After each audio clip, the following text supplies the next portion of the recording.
Why not? Instead of blaming them or discussing with them.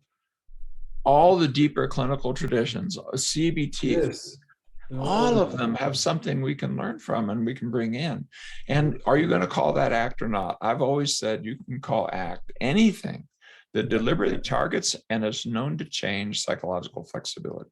I've said that for 20 years. Yes. But if somebody doesn't want you to use that name, but want to use a different name, and there's already a lot of people who say it's acceptance-based behavior therapy. They didn't get thrown out of the tribe for that. Joe Sorochi, president of ACBS, called it mindfulness-based emotional intelligence training. That's what ACT is. He was elected president of ACBS. We don't cling to the name, don't cling to the heroes, don't cling to anything other than keep your eye focused on how you can serve people in a way that creates a progressive science that fits with your philosophical assumptions. You don't want to produce chaos. So own your assumptions. Have a framework, right? Have a framework. Own your assumptions. But don't use your assumptions to beat up on somebody else for their assumptions. Assumptions are pre-analytic. They're nothing to chest thump about. Could you tell our viewers then, what is your framework? What is your, if we get into your mind and then see what are what's the logic in what you're doing now compared to ACT? Well, I think my assumptive base has always been a functional contextual assumptive base, which is a tweak of radical behaviorism. Radical behaviorism is a horrible name for that set because it sounds like extreme behaviorism, and instead it blows up Watson. I mean, Skinner's famous place where he did that, he's talking to E.G. Boring, and he says, "I'm interested in boring from within." Well, in other words, I'm interested in your private world. Well, to call that radical behaviorism is, you have to educate everybody to do that. So it's functional contextualism. We have some tweaks on it, but it comes from that tradition. And I don't even mind it if people call me a radical behaviorist if they understand what that means. And they understand that it's so much a new wing of behaviorism. Behaviorism might not even be the right word for it. So, okay, let's have your assumptions. Radical pragmatism, let's call it that. Then on top of that, high precision, high scope principles with high depth so they can move across levels of analysis that allow us to predict and influence the things that are of importance. So that's an extension of radical behaviorism, but it's still kind of in that tradition. And then why RFT? Because we didn't have principles of higher human condition that would tell me as a clinician what to do.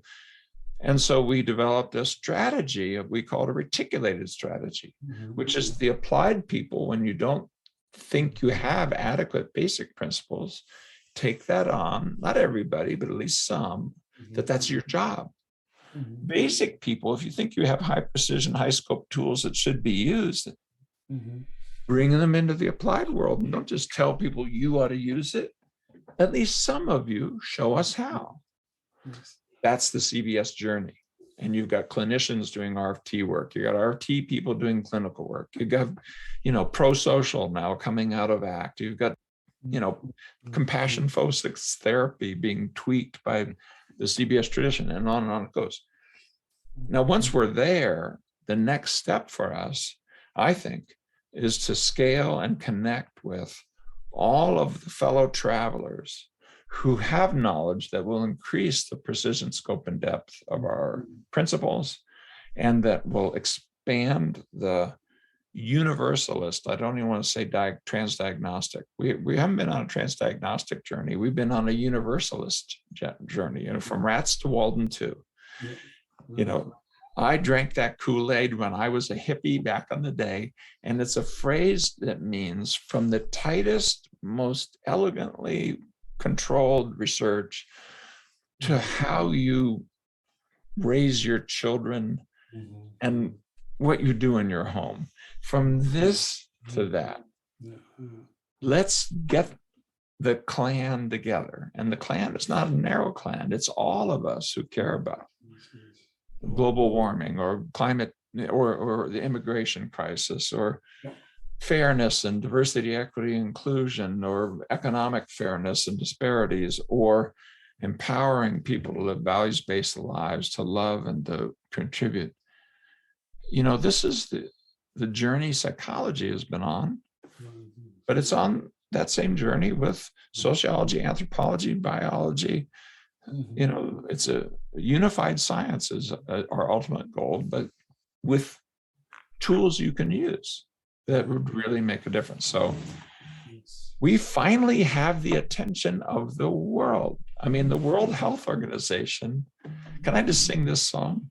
The World Health Organization distributes ACT in 20 different languages. Oh, really? And why? Yeah. Precisely because it's process-based and not diagnostic.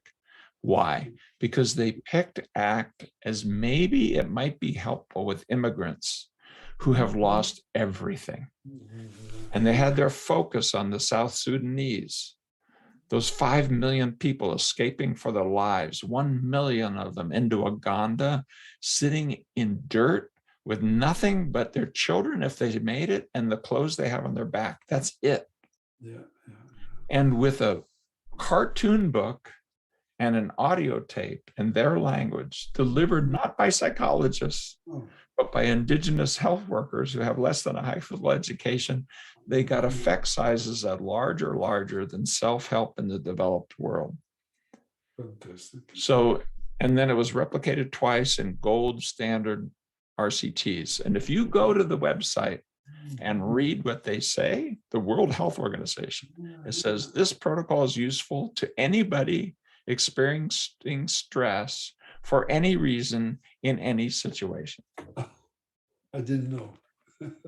Go look at, I mean, this is not a light your hair on fire organization. This is the face of public global health with scientists who are gold-plated scientists. So, and they don't say that about any other approach. They say that about ACT. It's the only one they call a fully psychologically scalable intervention.